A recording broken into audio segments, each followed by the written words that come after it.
9 मई मुकदमात में सजाओं पर सेनेटर फैसल बाउडा का मौक़िफ़ भी सामने आ गया। कहा बानी पीटीआई की पीठ में खंजर घोंपा गया। पेशगोई की कि MQM पाकिस्तान की तरह पीटीआई पाकिस्तान भी बनने जा रही है।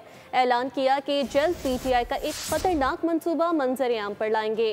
अरशद शरीफ जैसा एक और खेल नहीं खेलने दिया जाएगा।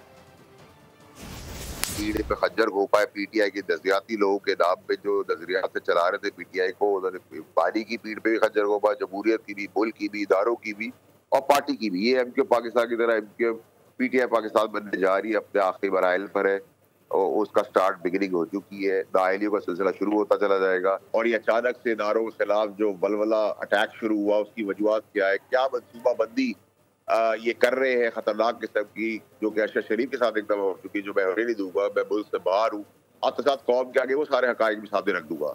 तो अब तो ये टुवर्ड्स द एंड है। ये पीटीआई पाकिस्तान की तैयारी हो गई, नए लोग इलेक्ट हो जाएंगे और गंडापुर साहब बेस्तादी इक़्तिदार के मरहले में दाखिल हो चुके हैं, लेकिन अपनी खिदमत की बदौलत अपने बचने के रास्ते भी बना रहे हैं और मजीद खिदमत भी पेश कर रहे हैं। सब्सक्राइब करें और बेल दबाएं ताकि कोई खबर रह न जाए।